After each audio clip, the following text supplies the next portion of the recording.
Hey, what's up? This is Jeremy Palko from The Walking Dead, and this is Still Toking With.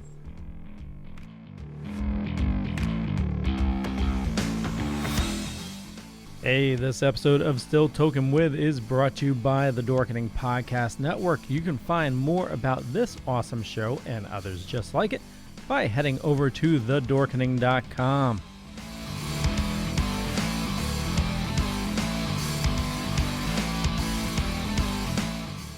We have an exciting episode for you today. Well, all the episodes are exciting, but we are talking with the one and only Jeremy Palko. You know him as Andy from The Walking Dead. This is a killer episode coming at you right now.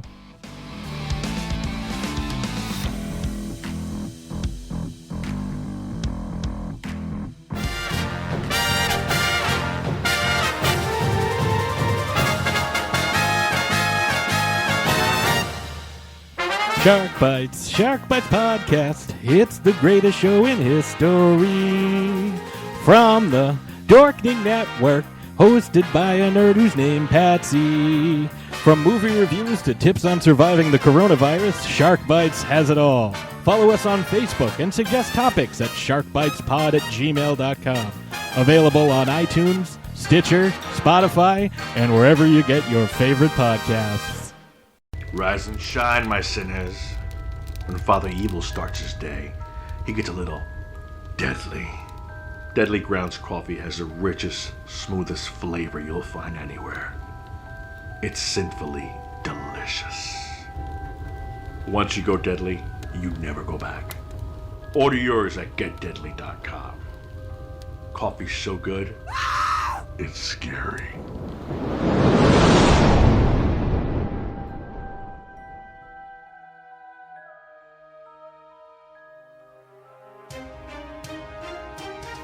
The Dorkening and all affiliated shows are not intended for anyone under the age of 18. The following may contain discussions or scenes that have adult situations, graphic violence, nudity, strong sexual content, and graphic language. This show is intended for mature audiences only. Viewer discretion is advised. Do you have a hankering for horror knowledge? We have such sights to show you. Do you require raging retro reviews? Do you desire discussions with devastatingly dashing dorks?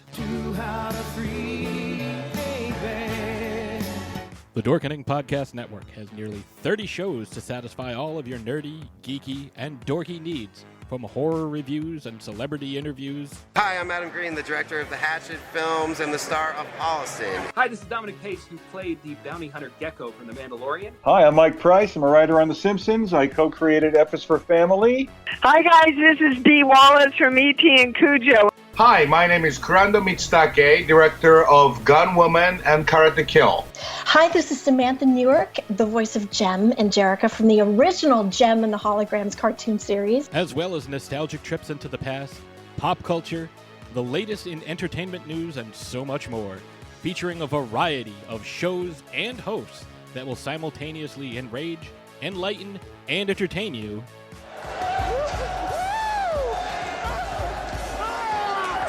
Check out the Dorkening Podcast Network. My mom says I'm cool. Available on iTunes, Spotify, thedorkening.com, and wherever fine podcasts can be found.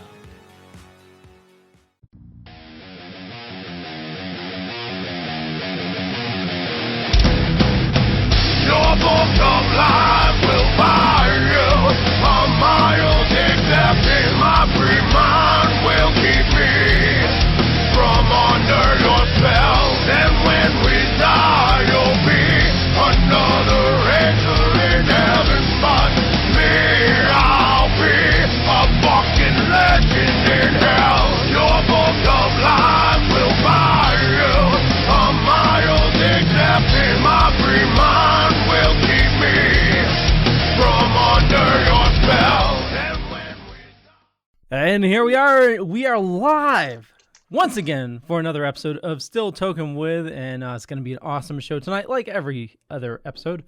With us today, gentlemen of the hour, Jeff and Ben.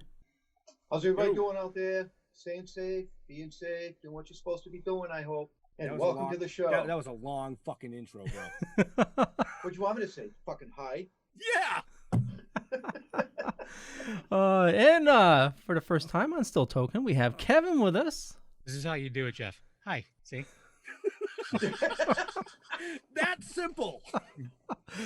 Okay, would you maestros like to introduce our awesome guest this evening? You want me to do it, or you got this one? Well, apparently I've already said enough, so fucking go ahead. All right, fine. Fuck you, then. So tonight we have joining us from Georgia? Atlanta, Georgia. Mr. Jeremy Palko. What's up, everybody? So, all right, so that's the show, folks. Have a nice time. I'm just kidding. I hope you guys are well. I hope you guys are all well. You guys are doing what you need to do, which is sit by yourselves in the corner of your house. So good job. I've been practicing for years, so it's right. Finally paying off. My mom didn't know what she was talking about. You know, she's like, "Get out of the house." Well, yeah, it's you know, stop touching yourself. Yeah. All us gamers have been practicing for this for years. You know. Yep. Totally. Yeah, baby. PlayStation died this week. My PlayStation 3 fucking died, so I bought a PS4 yesterday. Oh, what are you playing on it? The only thing I've ever played was Call of Duty Modern Warfare. That's the only thing I ever played, and so the only reason I got a PS3 like 10 years ago is for the Blu-ray. So I'm not really a gamer, but it was time to upgrade. It was time. Horizon Zero Dawn will change your life. Horizon Zero Dawn. Horizon. Yeah, it's your Verizon's a phone company. Come on, Jeremy. Basically, it's a game that it took me a second, but I got it. Basically, the apocalypse happened, and humanity's reverted back to like caveman type people, and you're fighting robotic dinosaurs. Oh, so it's about a month from now? Yeah. You had me. Oh, yeah. Oh, it's amazing though. The controls are just so spot on. It's but you know what? People watching didn't come to hear about me talking about video games. So I was about to say, preach, man. Go ahead. No, actually, they didn't come to talk to us either. Apparently, they came to see what we were doing as usual. So yeah. So welcome, Jeremy. Thanks for coming on and hanging out with us. Wait, now the show's starting. Okay, here we go. Hi, everybody. What's up? That was the intro, right? Yeah. That was the extended of the backstage conversation. Right. But do you remember what show you're on? Do I remember what show I'm on? Right now, you're live on what network? Oh my God! I thought I was about to say The Walking Dead. I was on that show. The Drunkening. The Drunkening. No, that was his show. That was Leo's show, right? Yeah. Close enough. The Drunkening. That is too much quarantine time on your hands, folks. Dude, we're getting there. Yeah. So I want to remind everybody, if you're new to the show, if you're watching live, you can post questions in the chat room. I'll get to them as best as I can. We're broadcasting on a couple different Facebooks and waiting for YouTube to catch as well. Also Mixer and Twitch. Are you on the left or the right, Twix? Yeah. So Mixer and Twitch as well. So plenty of places to interact with us. And Joanne, Lady J Varner says hi, guys. Tamara says hi as well. And Joanna says, I miss you guys so much, Benjamin and Jeff. Fuck feed are you looking at? Here we are. Not your feed. And I'm on the Token Dead feed. Yeah, that's where I caught it. Yeah. It must not have. Fuck this technology. You need new glasses now. Yeah. Lily Shaw said, "Nice shirt, Jeff." By the way. Okay, enough about that. So, anyways, back to the guest, because we're just talking about ourselves, and he's just sitting there looking pretty as usual. Slumming it these days, man. Slumming it. Not shaving, not cutting hair, so as Jeremy mentioned, yes, he was on, I believe, quite a few episodes of The Walking Dead. But before we even get into that aspect of his life, let's take it back. Let's go way back. All right. Oh, man. You got baby pictures? Time machine, baby. Let's do it. Oh, yeah. You didn't see the baby pictures? No. I put them up earlier. Oh, you did? Oh, yeah. I missed that. Yeah. I did. Okay. So, going over some of your show notes and things about your life, you endured a knee injury. Oh yeah, a pair of them. Yeah. That took you out of collegiate sports, which actually I believe prompted you to start acting. Yeah, exactly that. In fact, two of my favorite things to do are, obviously acting, but like I play guitar every once in a while. But I remember when I got my first knee injury in high school and kind of changed the course of my life because I thought I was going to go to college and play sports and everything, but that didn't happen. But I did wind up sitting on the couch for about 4 months teaching myself how to play guitar. And then I went to college and I played lacrosse briefly and blew out my other knee. And that's when I took my first acting class and just kind of never looked back from there. Nice. I was never like a high school theater kid, so it was really surprising when I did find it in college to love as much as I do. So you weren't really like Oz Striker in American Pie, where you were like the jock that took Glee Club just to get with the fine chick. No, not really, but I think I would have been a jock because I was like football captain and wrestling captain. That's a jock. Yeah, total jock. But you know what? I never based my high school off of the movies because the movies were so far different from my high school experience. I had like the coolest high school, mix of people. Everyone got along. There was no, I'm sure it happened, but there was no like bullies and, everyone just kind of meshed really well. So, but we had a class of 2,000 people, so it was pretty big. Nice. Yeah, it's a big class. Nice. So now that we got your collegiate career out of the way. Yeah, it was short and brief, man. But yeah, led to wanting to perform. So I remember my first play in college and just being absolutely terrified. So right. So becoming an actor, what was like one of the first roles that you landed that sticks in your mind? I remember my first real speaking part was Never Back Down. And I remember that one the most because we had talked briefly backstage, but, every actor thinks they're going to get their big break, this and that. But I just remember thinking that everything that I was booking was going to be my next big break. And that was like a movie. It went to theaters. My scene was the very first scene, and I had dialogue and a fight scene. The problem is that I was wearing a helmet in a rain scene, and my mom couldn't even recognize me. So I learned really fast that, it's not, fame and fortune. It's not anything like that. I did, find out they treat cast members really differently than they do extras per se. Because I had done plenty of extra work up until that point. Yeah. Right. So different in the way like they feed you, or definitely the way they feed you, they treat you. I mean, being an extra, it sucks, but it's a big part of the business. Absolutely. There's people that are professional extras, like they do it. Oh God, you can make a great living at it. And I've seen some, I see familiar faces in the backs of lots of movies. So yeah, make that money and get that work.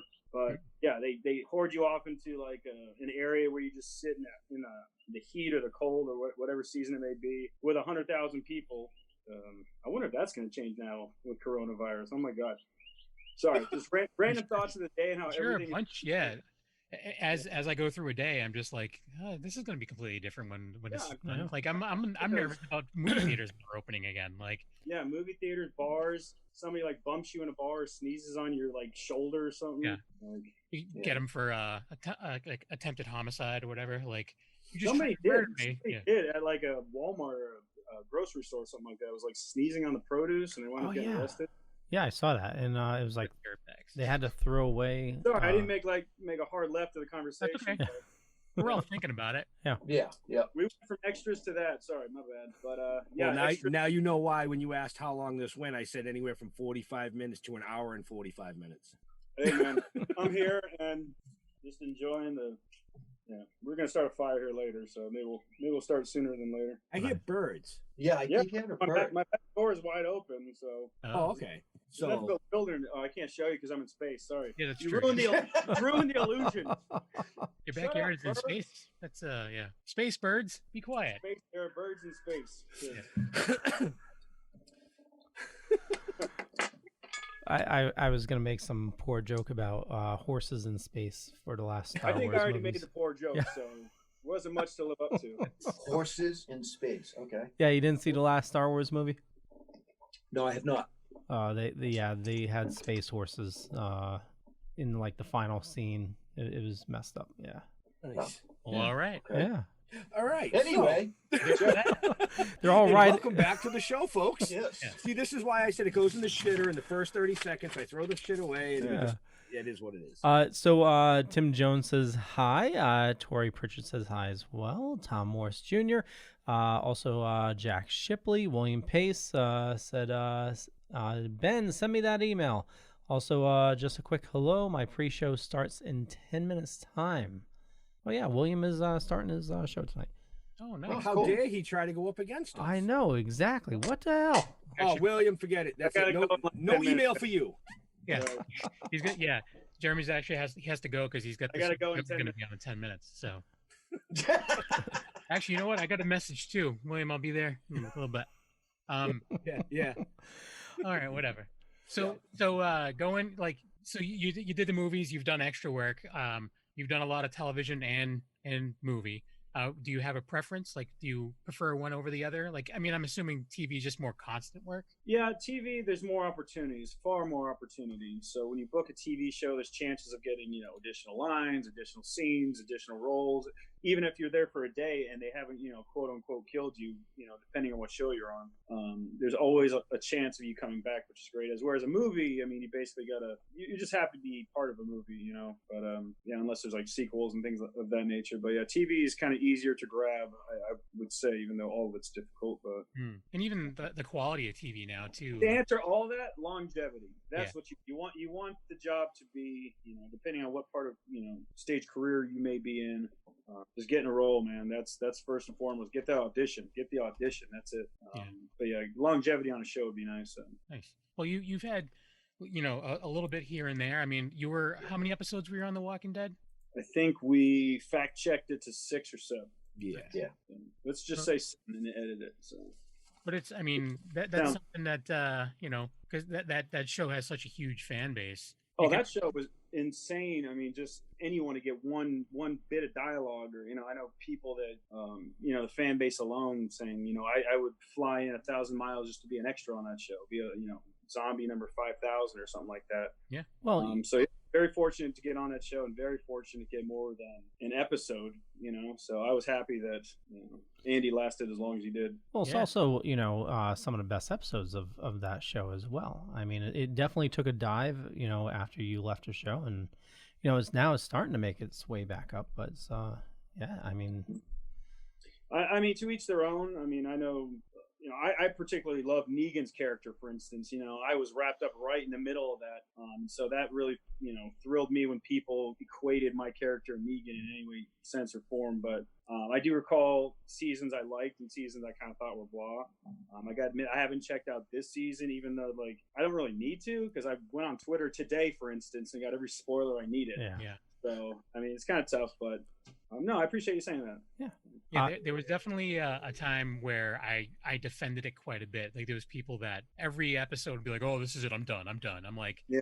But you said that last week too, and you're back. So, but I like, after a certain point, I also stopped. That being said, I have every season that I've watched. I have it on Blu-ray and everything, and I'm a collector. So I'll go back to it eventually. It's not shows that it maybe just the way things are changing with people binge watching everything and everything streaming, where the coolest thing that I hear that I still can't believe, I still pinch myself, is that when people they say The Walking Dead is going to be like Star Trek, it's going to be something in 50 years, people will say, oh, remember The Walking Dead, and they will go, yes, I remember that show, or I hated that show, or I love that show, but I think will stick around for a while. So there's going to be spin-offs and everything else, but that one seems like the original.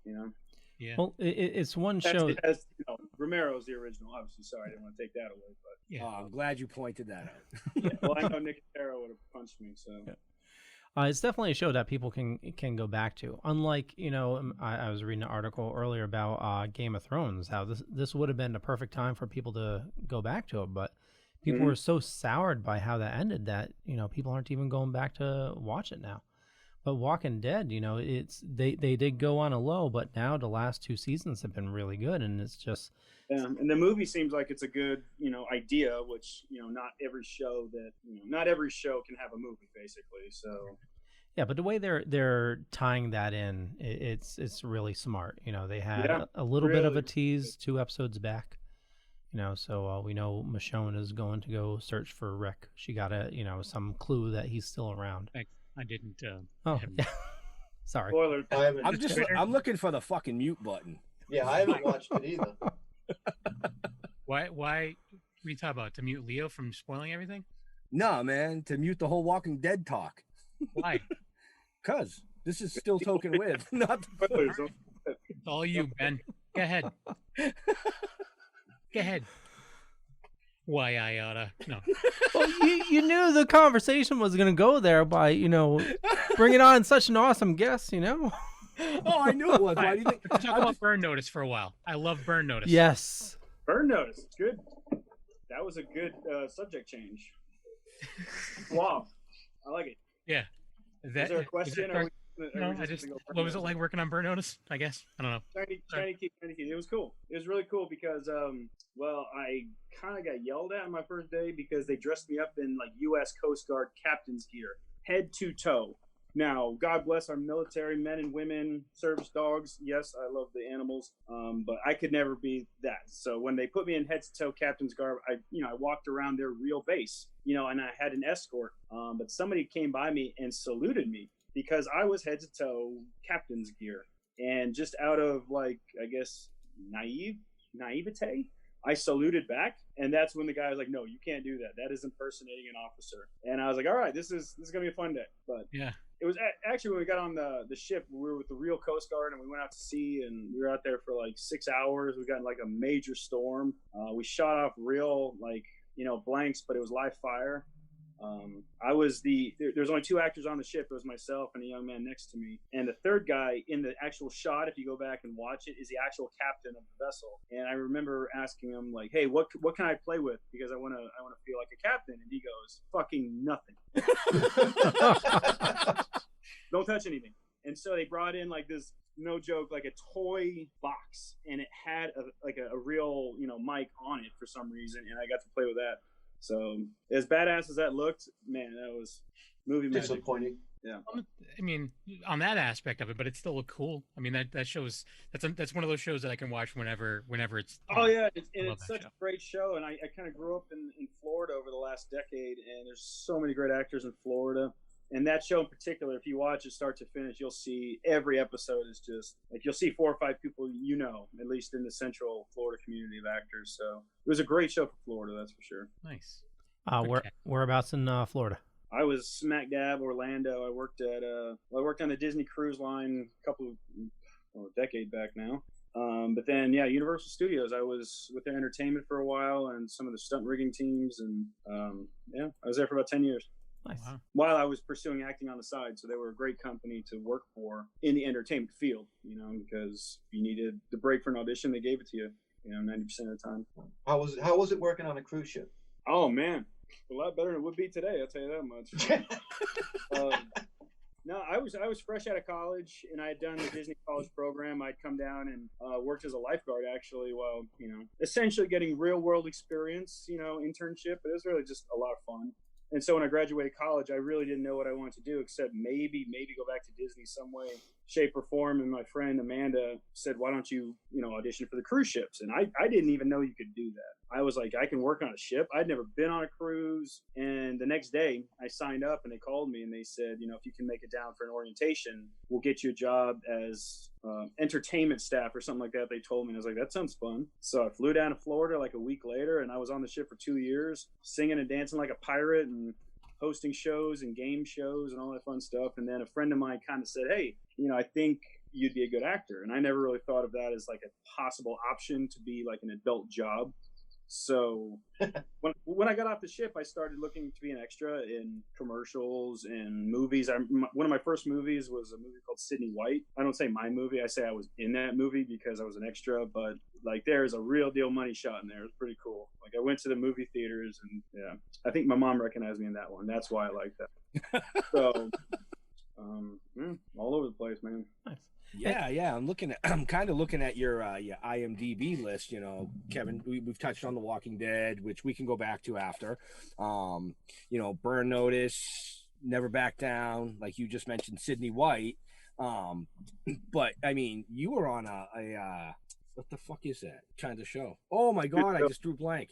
Save the show. You were on Guiding Light at one point. Guiding Light, yeah. Oh my god, yeah. Guiding Light had come down, and I remember they're doing a casting, and all it said was love interest. I had never seen the show. I remember my grandmother, like in Germany, loves the show, and my mom had watched a little bit of it when I was, growing up. But the only thing I remember about that is that year, and after we had wrapped, like a month later, Guiding Light shut down. Like the longest running show in the history of cable television at 70-something years died after I was on it. And my grandmother in Germany made me very aware of that fact. So. It wasn't a good start. But no, I got to play the love interest of one of the lead actresses. I believe her name was Ashley Van Zant, if I remember. But her character comes down and meets Jackie, I think was my name. And I'd worked at Universal. I was working at Universal at the time. So I was used to wearing a name badge and walking around the parks. And then I got cast as a character named Jackie who works at Universal. So I'm walking around all day in like the most ridiculous striped sailor Popeye suit you can think of, wearing a name tag that says Jackie on it. And I'm running into my friends at work. And they were confused as all hell. And what's funny is guests would still come up to me and say, "Excuse me, how do I get to this ride or that ride?" And as a employee of the park, I would just naturally go, "Oh, you go over that way." Halfway through the day, I was like, "Fuck it, I'm here. I'm an actor. I don't want to deal with this shit today." So I said, "I'm sorry, I have no idea where Jurassic Park is. Sorry, I can't help you." And it was like right down the street. I did that maybe once, but. And you complaints. You can't take like a theme park out of anybody. Like. You're always gonna like help strangers and point in certain Mickey directions, if you ever work there. So Mickey directions, that's a thing. Mickey. Well, all employees point 2 fingers. It's called the Mickey. Oh, really? Sorry, you're not part of the cool club on that one. I've never been part of the cool club. I've never been to Disney, so I was always told that if it was 2 fingers, it meant something else. So right. It's the there's rumors that it meant other things. I've been to Universal once. I'm not a Disney guy, so maybe one of these days. I mean, I would like to go check out the Star Wars stuff. So yeah, that'd be cool. I haven't been back there in a while, so. And then going right now. I'll tell you, man. They're going to be doing a classic horror, like classic monsters. Yeah, I saw that. I'm all about that. So I'll right. Have you ever gone to Universal during Halloween? No. I used to work at Halloween Horror Nights. Nice. Yeah, I did a show there called Bill and Ted, man. It was the coolest show. Nice. Yeah, it's one of these things that when this is all said and done, there's like so many things I've been saying for years that I want to go do. And as long as they start doing them again, I'm like, I'm really going to have to start doing them. Who knows when it's going to be over. Now there's no excuses, like legit anymore. If anyone says, "Oh, I don't have the time," like you can legit punch them in the face now. You have time. I should have wrote that book. Oh, I just don't have the time. Bullshit. I should have read that script. Oh, yeah, I didn't have the time. Fuck off.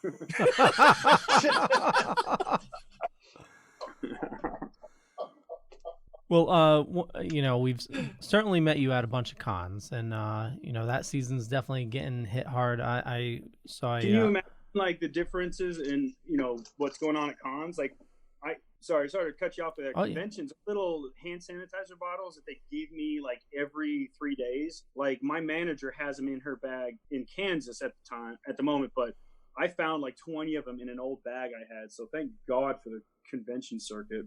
And they are on sale on eBay right now. Right, I will sell them for $4. 2 packs of toilet paper and a bag of chips, but $85 shipping. Yep. Do we ever figure out why the toilet so fast? I heard it was a prank, but people are still buying it. It's I actually heard that the reason for that was they were talking about shutting down the actual factories at one point. That's what I heard. To limit the amount of people, because there was so many people working in the factory that if it got infected with COVID, not only would the product get infected, but it would you're talking a few hundred people. Wow. So they pumped a shitload of it out. Yeah. And went to like a skeleton crew almost. Gotcha. Is what I was told through the grapevines. But yeah, I heard something similar but slightly different. Yes. So completely fucking opposite. Yeah. It was fake news, Gotcha. Fake news. Any questions going on in the chat, Leo? I see you looking. Yeah, no, just keep an eye on it. Tim Jones says, awesome raspberry, Ben.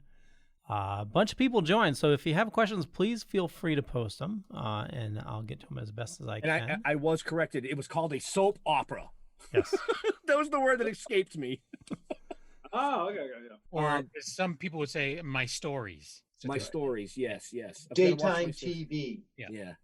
Well, speaking of soap opera, you're working on one now, correct? I just wrapped on one now, actually. So I wrapped about about 2 months ago. God, it feels like yesterday. But yes, I worked on a Tyler Perry soap opera called Ruthless. So I got a call very last minute when I was in Orlando, auditioned, and the next thing I know, I'm walking onto Tyler Perry's studio. And they're like, "Oh yeah, you're going to be in like 15 episodes," and I was like, "What?" And then we got to work. So nice. It's out now. It's on BET Plus. I don't know much about it. It's really weird that I don't know much about it, but my character was kind of on the opposite ends of what actually was going on. I play a Deputy Polk, who's a sheriff of a small town. And then, brace yourselves, it's about a sex cult. Oh. Which I didn't really know until about the 4th day of filming, but I don't have BET Plus, but I might check it out later, because from what I've been told, they're releasing like they're not letting people binge, which is kind of weird and new. Like you actually have to tune in every Thursday for like 3 episodes. So we'll wait till the end, and then we're gonna watch it one day. So.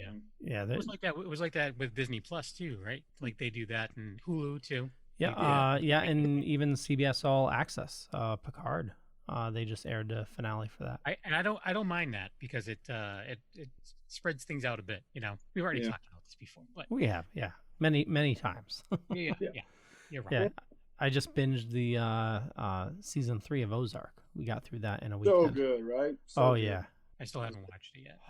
Yeah. Oh man, it's good. It's dark. 1 and 2 is great, but I haven't. It's one of those things where I want to be able to. You know, you haven't seen any of it, or just? Oh no, I've seen 1 and 2. I haven't seen any of season 3 yet. I haven't seen any of it. It's really good. Yeah, really good, Ben. I haven't had time. You get one. I'm going to go sneeze on you. Yeah, things will be. Pay attention, folks, because I will record that next. At the end of this year when we run into Jeremy at a con, and he just goes. Yeah. I told you only got one. Well, actually, I was going to bring that up. Is they were talking about it on, I forgot what show today. One of the podcasts I listened to, where the way cons run with everything happening now, it could be 15 months before we get a con. You could not do a convention right now. Not with. And here's an interesting take on it. Sorry, no. No, totally. Like some of these celebrities, they want a set amount of money, and some of that money is ridiculous. And some of that money, just to meet it, would require 5,000 people showing up in one afternoon to wait in line for 7 hours. Mm-hmm. Is that even possible anymore? Right. And do people get offended easily? Do we not go to handshaking anymore? Do we handshake and then immediately hand sanitize and crush someone's dream and soul? Right, yeah. And selfies. Selfies would be almost obsolete. And what's funny is I've known celebrities for years who request, no touching, please stand 1 feet apart, and you've always kind of been like, why is that person doing that? And now you're like, okay, well, listen, if I got to pay more than $25 to meet somebody, and they're telling me I got to stand 1 feet apart, I'm grabbing his ass. It's that simple, or her ass. We're gonna start a new thing called a 6-foot selfie. So you live 6 feet behind me, and we take a picture, and you look like you're on my shoulder. Yeah. No, it'll be a special lens that'll just bring you together. Right. Well, there've been some celebrities that we met that were pretty high ticket, and sometimes they don't even stand up. Yeah. Yep. Yeah, I mean, you can't fault some of these guys and gals for someone stand in line for 8 hours. Yeah. So, right. Yeah, it's true. But yeah, I think we may see less of the big ticket celebrities at the cons when it first gets going, which is good in some ways, because they're a lot of the draw. But at the same time, too, if you're at a con where someone's going to decide, okay, am I going to spend this money on Bruce Campbell, or I'm going to spend it on this person over here? Like, all right, well, Bruce Campbell doesn't do cons all the time, so it's like, all right, you got to kind of weigh it out, what they could do is just do pre-sales only. Yeah. That's for the bigger actors anyways, just you buy your tickets and you can meet them in this one room. Everyone comes in one at a time. There you go. Right. Yeah, I can imagine, prices would skyrocket on that. Yeah. But people like you would pay for it, Leo. I know. Work. Well, we were talking about on a previous show is I really think they need to figure out some sort of virtual con to save, this season. Isn't that what we're doing right now? Essentially, No. I mean, Well, I've read. There's been a lot of comments about that. You know what I mean? You following that Plan C page? No. It's a lot of people, a lot of information, and there's so many good ideas being thrown around. But it's how do you pull it together? Yeah. Because you still need a lot of people to make it successful. Well, that's borderline like Cameo and Zoom. That's kind of all that. I mean, you could do like a Zoom, like you spend $500 and you get a chat with like Kiefer Sutherland for 20 minutes. Like to me that would be an idea. Yeah, and you tie it in with an e-commerce site for vendors. As you're having a Zoom meeting with somebody, you can see some of their memorabilia off to the side or something. But who's killing it? Cosplayers, man. These cosplayers, oh my god. Yeah. Every 5 seconds it's like Twitch this, give me money here, Patreon. I don't even know what any of this stuff is. But I'm like, they're making a killing, so good for them, right? Yeah. And there's people that like are professional cosplayers that like legit their following is gigantic, and like they have their own booths at like Rhode Island Comic Con, and there's like a line of people to meet them, So I mean that real life Peter Griffin guy, like yeah, dude. He's a good dude. My line the other day. He fought the chicken up in what was it, Empire Con last year? Yep. He fought the chicken in front of everyone. It was hilarious. Yeah. And I got him body slamming him in slow motion. It's awesome. Well, we do know a lot of them as well, and it's just that a lot of them are doing stuff for good. It's going to children's hospitals and whatnot. Yeah, a lot of them it's for charity. Yeah. Well, hey, I'm going to plug some here. So I am on Cameo in April 16th through the 18th, which is 48 hours. I've partnered with Cameo, and we're going to do all cameos for 48 hours. Everything benefits their organization. So I believe it's, I can't think of the web address right now, but that's coming up April 16th, 17th, and 18th, I believe. So nice. Awesome. It's like one thing we can do. So I'm stoked to be a part of it. Right. Awesome. Yeah, I've checked out Cameo. It's some really cool stuff. Yeah. A Cameo. We could have a whole conversation on Cameo. That's fun. Yeah. Unless you meet somebody, and I'm not going to say who, but this has happened in real life, but you meet someone at a Comic-Con. Now, just sit on the other side of the table, pretend you're one of the celebrities, okay? And you meet somebody, and then 2 years later, you meet the same person at the same con. Now, you don't remember their name, but you remember their face, and that's great. But then they write you a cameo saying, hey, it's so-and-so, tell me that joke again, or something like that. And it was like, I really don't remember anything that we talked about 2 years ago or 7 months ago type thing. Yeah. And so I had sent out a cameo, and apparently I'd forgotten which person it was, and they weren't too happy about it. So I've learned you got to do a little research with your cameo. You can't just go be like, hi, Bob. And then Bob turns out to be like your neighbor, At the same time, too, it's kind of crazy to assume that they remembered that much about you. Like, yeah. I'm psyched if someone remembers who, like, my face or whatever, or. But that kind of lends to the idea of maybe less is more. Instead of like crowding a room full of 10,000 people, maybe you pay an additional charge a little bit more, but you get a little more interaction. One interaction. I remember the first time I was in the Walking Dead group, and we had like a group photo op, and it was my very first one. It was with Scott Wilson, the late great Scott Wilson, and we sat in his room, and there's like 8 of us, and I did not know that one person came in at a time, smiled, and then left the room after the photo. I thought you were in there, you talked to him, but man, they just ran him in, ran him out. And I thought that was really impersonal, but it was funny because I kept smiling for every photo because I was stoked to be there. Mm-hmm. But like at the end, we had taken like a good 30 photos with a good bit of people, and my face physically hurt at the end because I just wasn't used to smiling for 24 hours. And Scott Wilson, he looked at me, he's like, "Man, one day you're gonna learn. Just give him a thumbs up. You're good." I've only met Scott once, and it was great. Like he was awesome, and it was him and Michael Rooker. They were at Rock and Shock together. And I was just getting over being like extremely sick, so I didn't want to like get too close or whatever. Yeah. And I had like the season 2 special edition that I had them sign, and I paid for a photo and everything, and then I forgot, so I had him sign it, and then I walked away, and they're just like standing there, and I'm like, I didn't even realize until after I got home. I'm like, I paid for a photo that I never got. I'm like, oh wow. But whatever. But yeah, he was great. He did shake my hand even though I told him I was sick. And I was just like, wow, he's like a real dude. Like he's a man. Like he had like I have like baby soft hands because I work in an office all day long. But this dude, like, he shook my hand. I'm like, you can rip my friggin' arm off my body right now. This is crazy. Like he obviously works, on top of being an awesome actor. Nicest guy in the world. Nicest guy. Yeah. The not enough nice things can be said about that guy. The send off they did for him, long after, was just yeah. It was really touching. For a while after he passed, there was a couple cons I went to where they just literally had a whole in memoriam type area where fans could go up and write on things. And I know for a fact that all that stuff made it to his family's. Oh, that's awesome. Oh wow. Family's address of their house. That's great. Nice.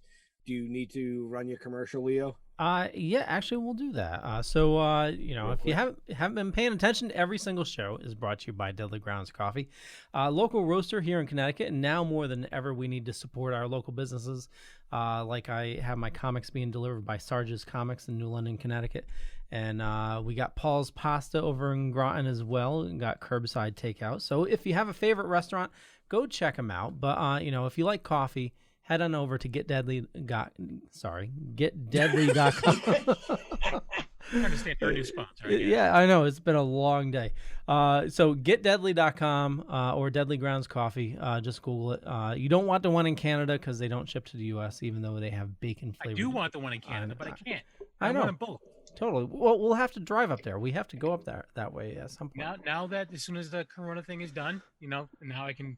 That's one thing I have to do too. I've never been out of the country, so I need to do that. I didn't tell you. I got my bonus and I placed I bought 13 bags from him. Jesus Christ.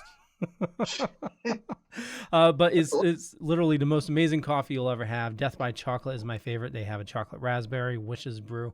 But if you like plain flavored coffee, they have that as well. But it's really smooth, not acidic.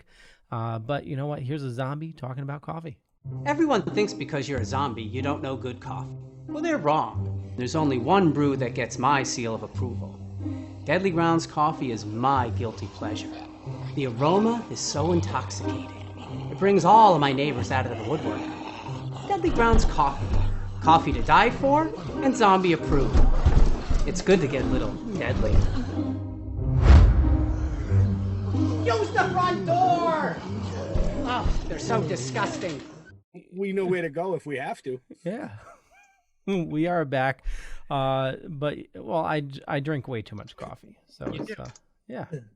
I'm trying to cut down though. I've been for a while there I was down to half a pot a day, but I'm back to pot and a half now. So yeah. Right. Yeah. Well, you're working from home, so that's not helping. Yeah, I know. Did you say we were back? We are back, yeah. Oh, so we're back live? Okay, cool. We are. It's called professionalism, guys. It is. Right. Yeah. Yeah, we lacked that on purpose. Hey, we're having fun. That's the most important thing. Yeah, right. So, Jeff, you got any questions? Because you've been very quiet tonight. I'm always quiet. I'm the quiet one. Did that gummy kick in or something? No, it wasn't a gummy. It was chocolate bar. Chocolate bar. Nice. And no drink? No, I'm just drinking Gatorade. Yeah. Hey, you were on MacGyver, is that correct? Yes, I was on MacGyver this past season. So short and sweet. I was one of the soldiers, had some lines, almost got squished by a giant door. It was awesome. Yeah. So we shot it underneath Mercedes-Benz Stadium. That's home of the Atlanta Falcons, for all you don't know. And there's this giant door, and I had to time it. Two guys came up. What is it? Lucas and Henry Ian Cusick. Very cool dudes, but the scene was weird. They had to run up, and I had to stop them forcefully, but I had to do it at a specific time so the door wouldn't crush us all. And I remember we did it 4 times, and one time, I really messed it up. I pushed him away before the door got there, but I think they thought that was the safest take, and that's the one that made the air date. So I didn't really like that one too much, but it's a good show. I like the original one because I've seen more of that one than this one. But anything that can make it. Andy, what season are they on? 5. They're on season 5. It's a good show. Yep. Well, I love MacGyver. Yeah. MacGyver was a great show. So they had a really awesome crew. I remember that the crew there was so nice and so awesome. You drive me around with carts underneath the stadium, which is really cool. Well, that bring it back to Burn Notice. That's I didn't finished the series. I know, Kevin, you did, but when it first started, it seemed like it was MacGyver for spies. It was just the way it was laid out. It was awesome. Oh, see, now I have to go fucking watch it. Oh, Burn Notice is great. It's a really good time. Is it? Yeah, didn't they get in trouble because they were talking like how to make a bomb, and it was like actual instructions. Accurate. Yeah. I'll have to wait till I have some time, and I'll definitely have to watch that. There's a bunch of like really cool like guest stars on that too. I think Patton Oswalt was in a bunch of episodes. It was two. Two. So you might be free. I will record Jeremy whacking me, and it's definitely going to hurt because, from what I understand, whacking, punching, not whacking me off. I did not. No, don't go there. You had to just.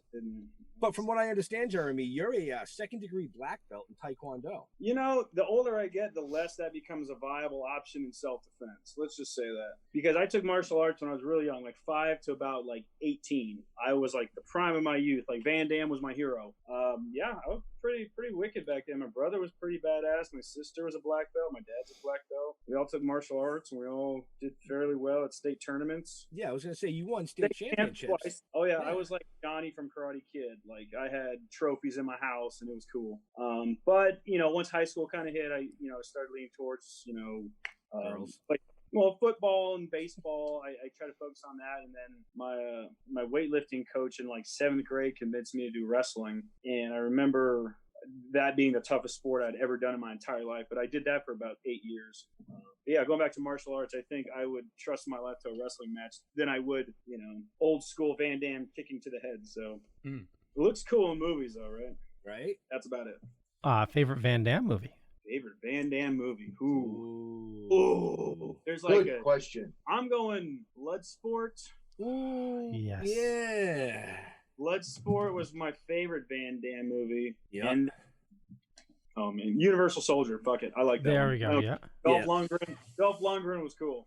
I think Kevin and I saw that at the theater when he visited. In the theater, and I was like, afterwards, I'm like, this is like if Street Fighter was a movie, and then they made a Street Fighter movie that was horrible. Oh, and then that one was terrible. Yeah, that was a terrible Van Damme movie. Did you see? Basically, he only has like 3 or 4 great ones, and then there's like, but God bless him, man. That man makes like movies. He's got like. Oh yeah, he was the shit back in the day.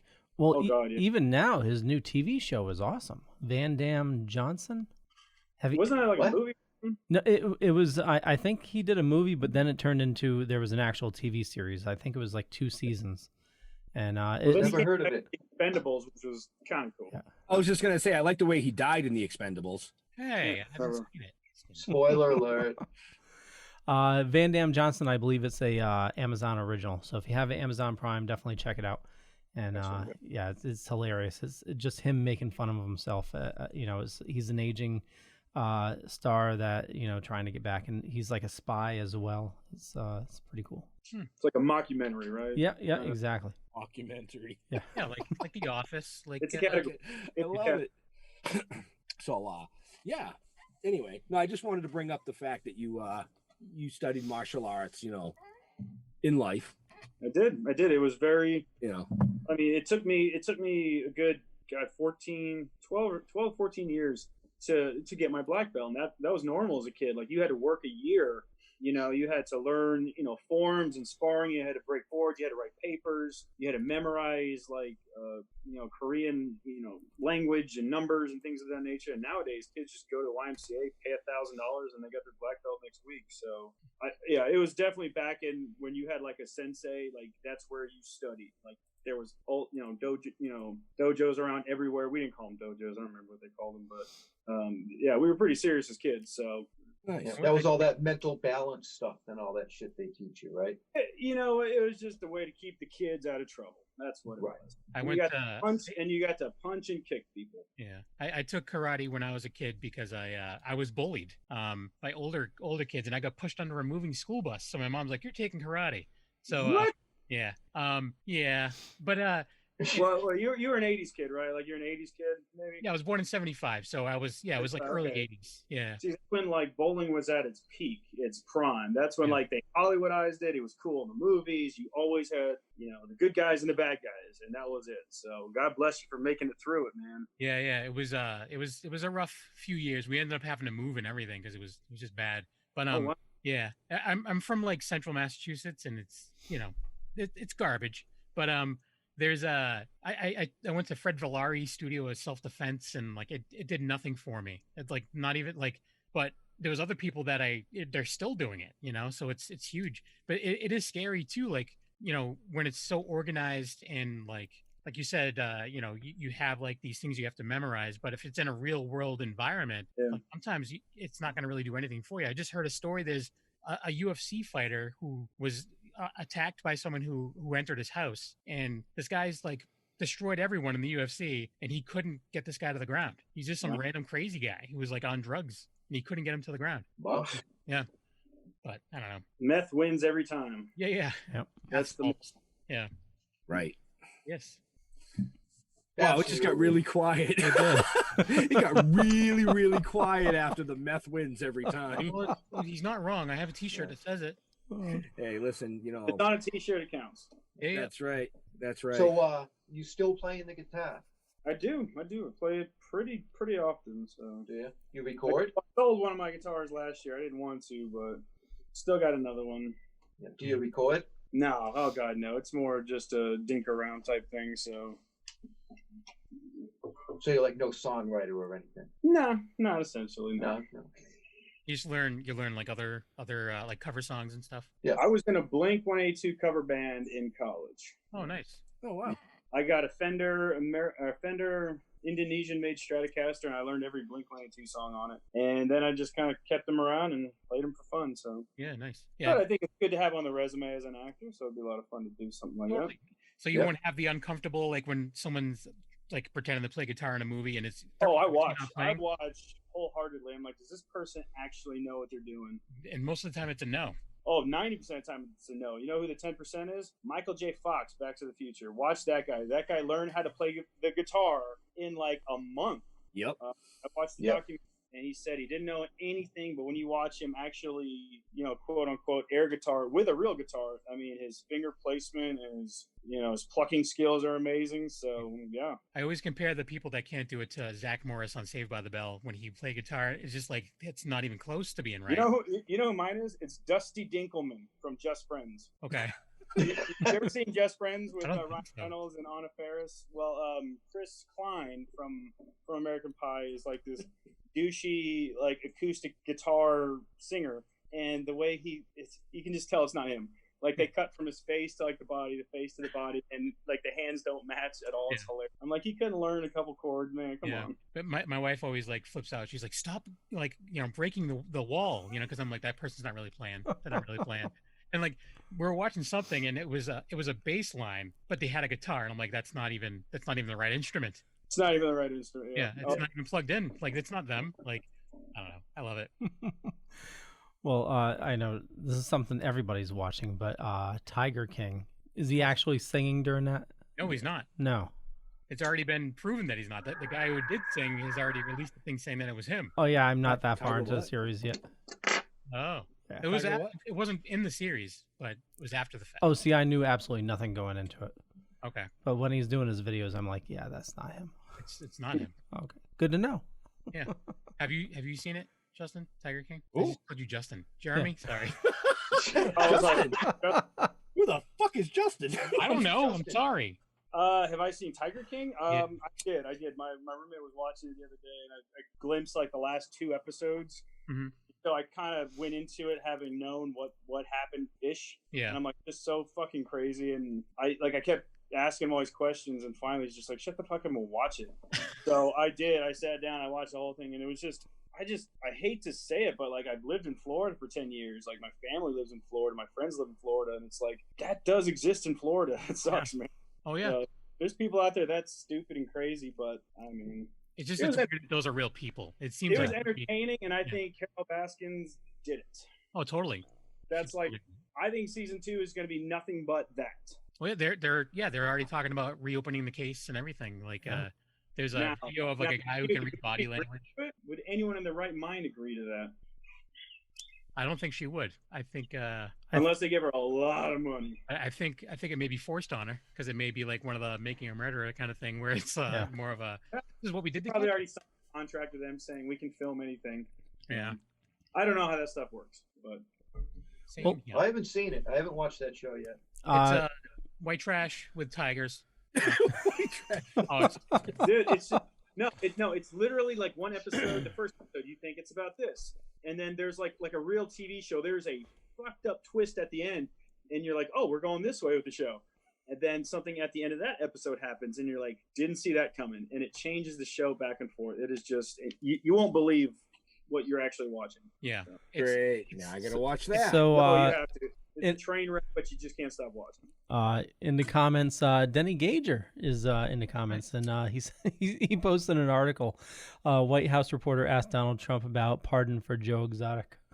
Actually, Donald Trump Jr. was on Jim and Sam like yesterday, and he had stated that he's positive that she killed her husband, and that he was humoring the whole pardon of Joe Exotic.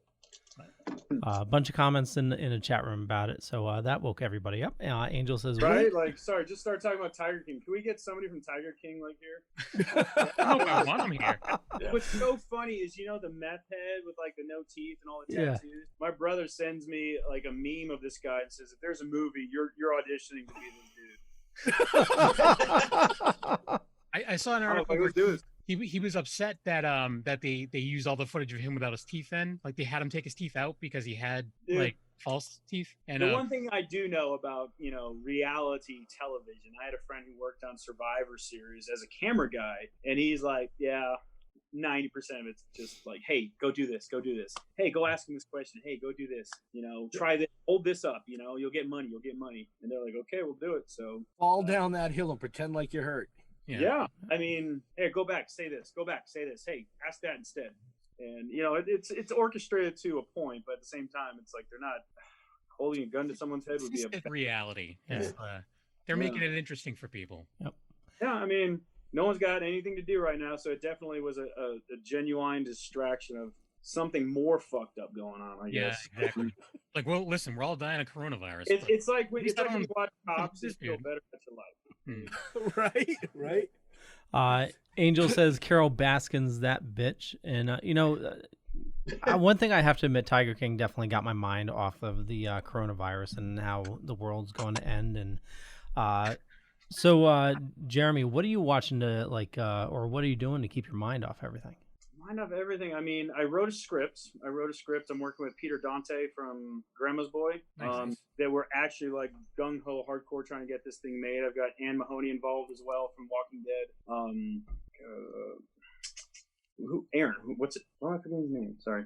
But writing, making fires, I've been on social media way more than I think I've ever been. And it's kind of like fun in a way. Like every morning, I sit outside and drink coffee and I chat with people for like an hour. It's just every morning, it's kind of mind blowing knowing that everybody is essentially in like timeout. You're wondering what anyone is doing right now. 90% of them are sitting on their couch right now. And that's a weird thought to have, like globally. Yeah. But yeah, I've been chatting with my family a whole lot more. I mean, if there's any silver lining to this, it's, I chat with my family every day. Been chatting with people I haven't talked to in a long time.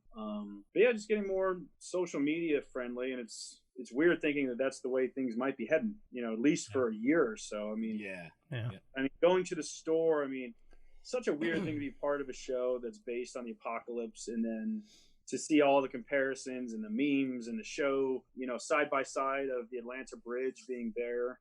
It's just a weird time to be alive, man. So right. But hanging in there, we keep talking about shows. Yeah, we binged the Tiger King. I introduced my roommate to Friday Night Lights, one of my old favorite shows. Mm-hmm. We're smack dab in the middle of that. If we're not exploring, going on hikes or anything like that, it's finding new things to watch and explore. So yeah, they're talking about shutting down like a lot of like the parks and trails and stuff around here. That's not the case, but I have noticed that I go to the parks quite often that they are getting a little more full. Yeah, like no one's got you have nothing to do. So thinking you're escaping to nature, going to the national parks are kind of a bad idea at the moment. But you got to do something to keep your sanity. Right. You Every can't once in a while, news.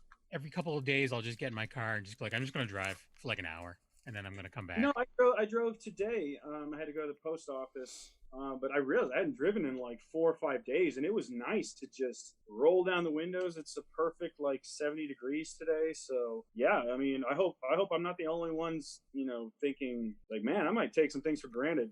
I'm just driving to the store. And it's weird going to the store. I mean, today I'm wearing a mask. I can't find my mask right now, but it is, a fan gave it to me. It's so funny. A fan gave it to me at one of the cons, and it's a Walking Dead mask, but it's a zombie. It's a walker. It's a full face mask, but if you go halfway, it's a skull and crossbone, That's the only one I have, and I'm wearing that in broad daylight into a store with gloves, and I'm being like overly nice so people don't, get the wrong idea. But that's the thing. Everyone's dressed like they're gonna rob the place, so it's like. And that's right. I hate thinking so negatively, but I'm like, are like crime rates going up? Because if you're gonna rob a bank, like. Well, the thing is I work for a financial institution, and all of our banks are closed. Like a lot of them are closed. Yeah, so it's good. It's only online and over the phone and stuff like that. We're not. A lot of them have gone to nothing but drive-through. Yep. Right. Drive-through or appointment only. Yep. Kind of thing. Yeah.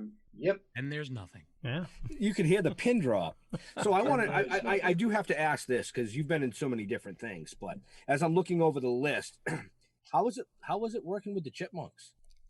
Oh, the Chipmunks. Yeah. So, little side story. So, being quarantined last week, we decided it was kind of funny if I sat in front of the TV and kind of did a mockumentary of like me criticizing my work on the television. Didn't really work out the way we wanted to, but we did have to find Alvin and the Chipmunks, so it was really like a trip down memory lane. But that movie, I remember I got a call saying they needed like 40 extras, and it was a special project, and no one knew anything about it, but you had to have a passport. So I'm thinking like, are they going to fly? I thought it was like a military movie. Like they're going to fly us out, like we're going to get weapons training, we're going to do Middle Eastern, tactical, whatever, I think one of these military movies had just come out. But longer story is I found out it's for Alvin and Chipmunks, and we're like, okay, so what's going on? And then like 3 of my friends called me and said, did you book the cruise? And I had no idea what they were talking about. And sure enough, my phone rang like an hour later, and they're like, can you cruise on, I think it was Carnival, for a week shooting the film? And I was like, absolutely. So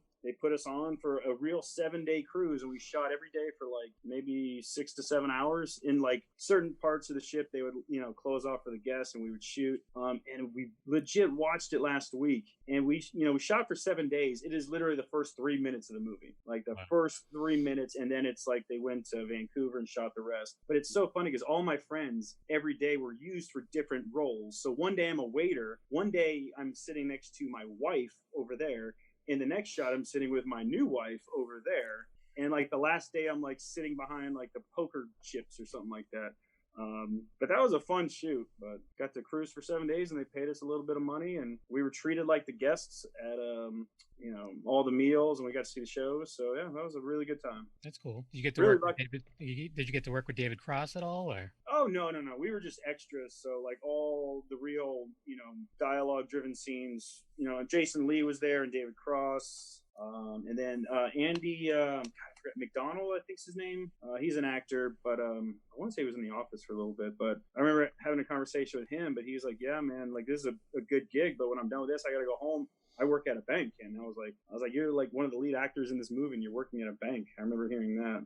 But the last night, I remember they told us like, don't talk to the actors, and you guys are here to do a job. And we had no problems with that. There was no issues. But the very last day, we all just we had the top deck to ourselves, and it was a wrap party, and all the actors were out chatting with everybody. So yeah, that was a fun shoot. Very lucky to be part of that one. Nice. I had to bring it up, man. I mean, yeah, Alvin and the Chipmunks. Come on.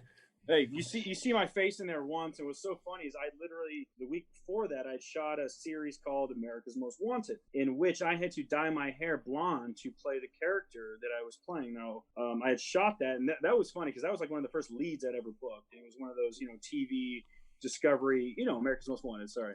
Yeah. But we had shot the episode. I was the lead. I had dyed my hair blonde. I'd shot for like 5 days.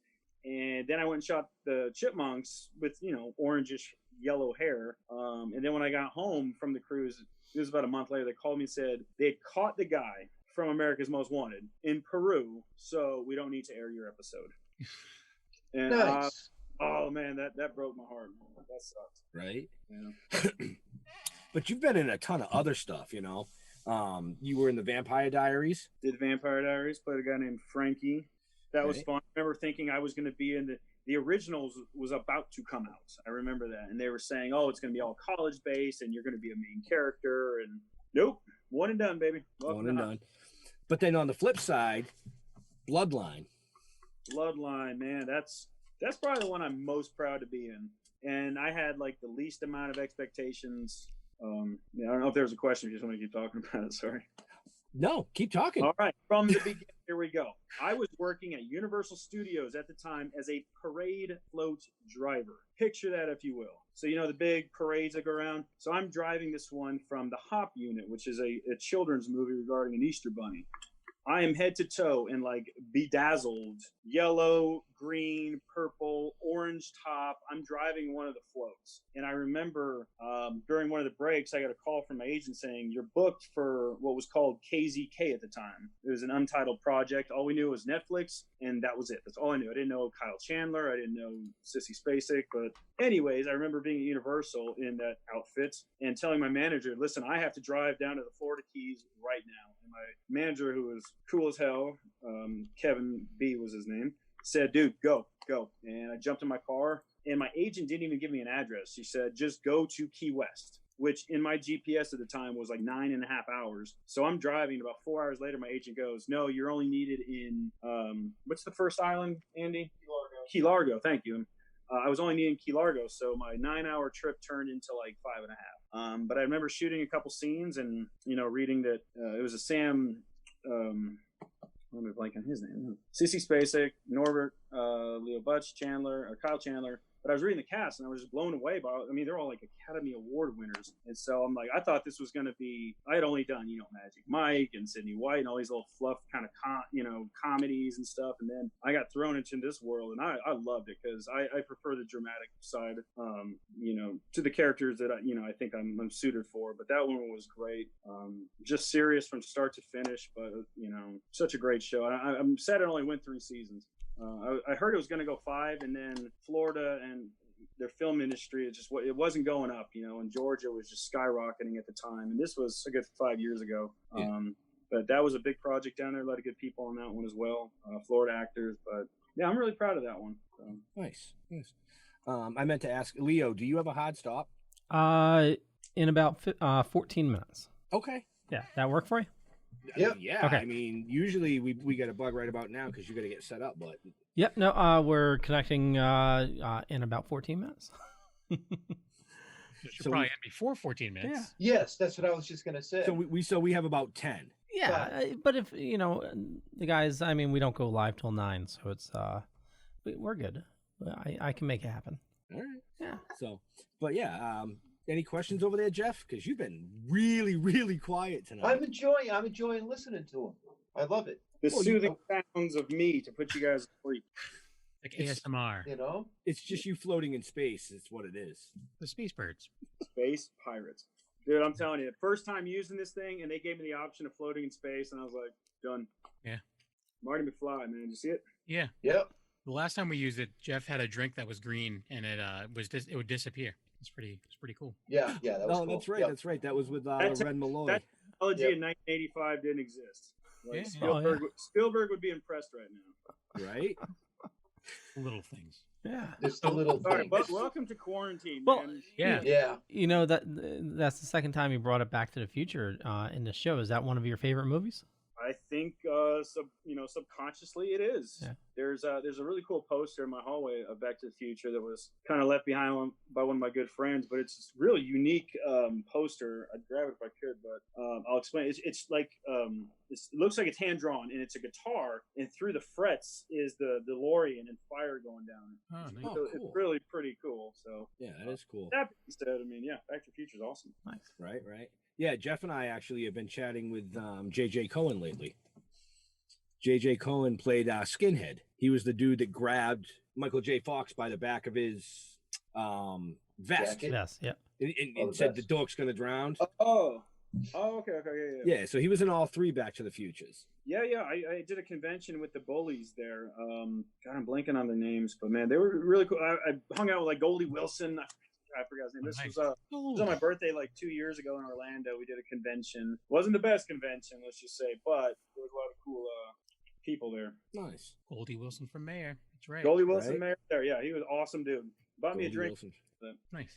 So after this whole Corona thing is done, do you have anything in the works?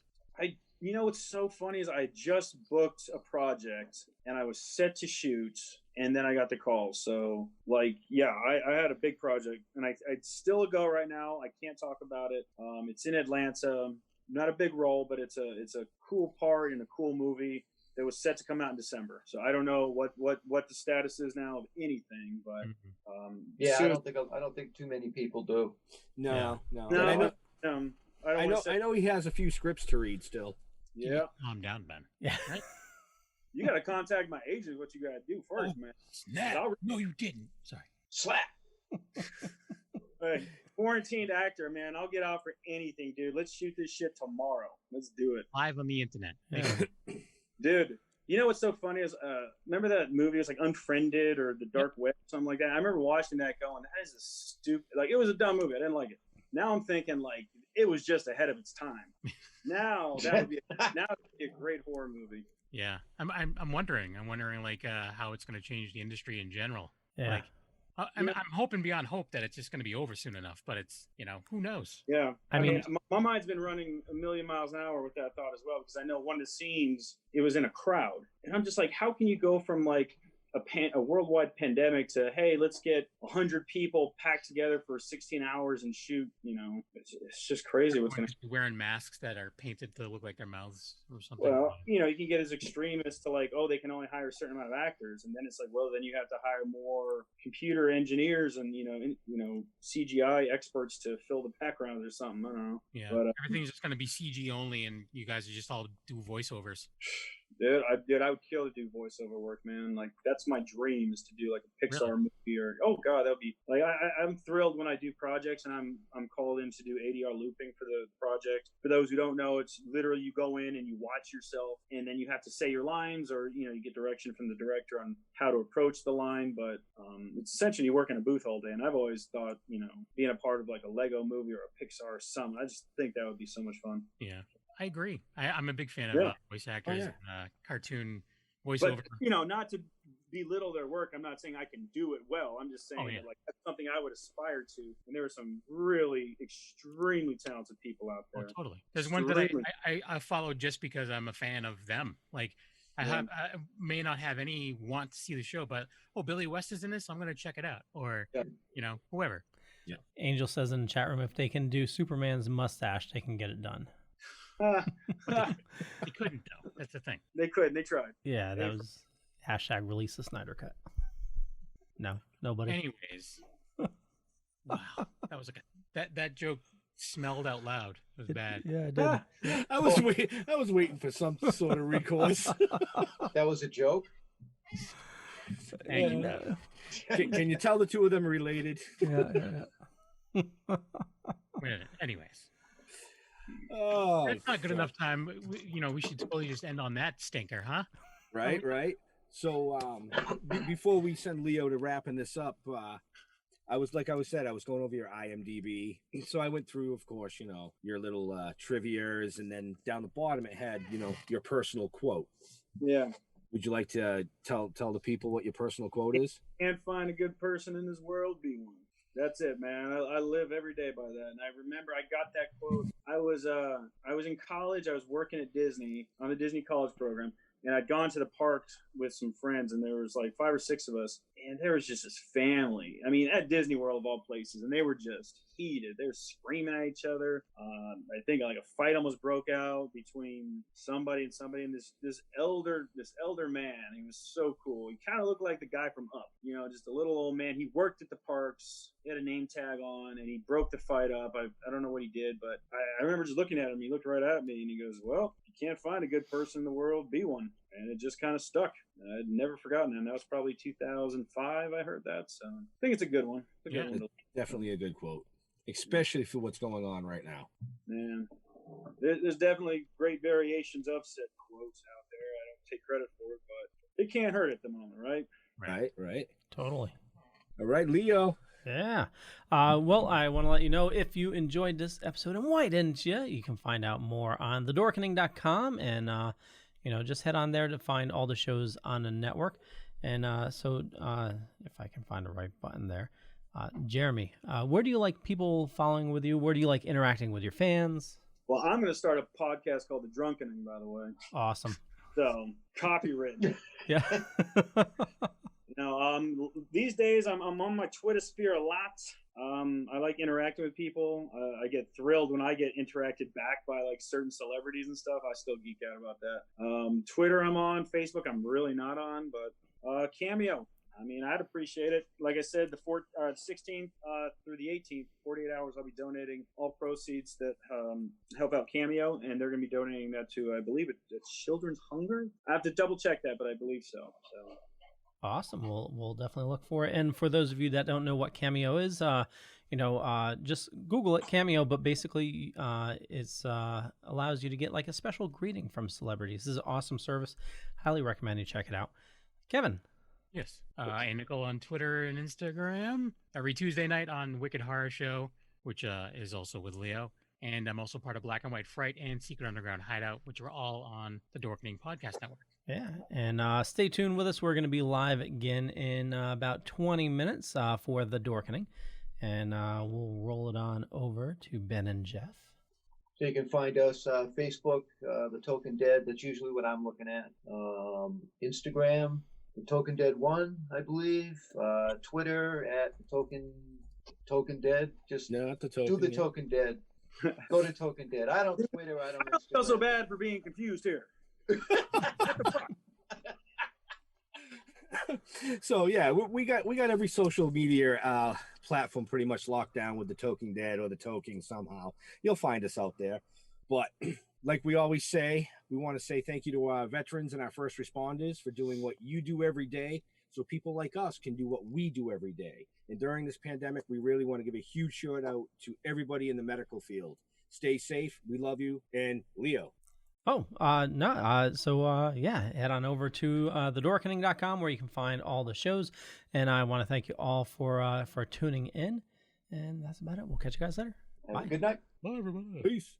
Your book of lies will buy you a mild acceptance. My free mind will keep me from under your spell.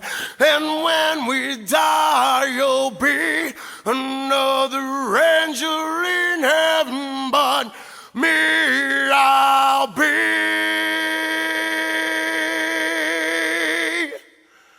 a fucking legend in hell.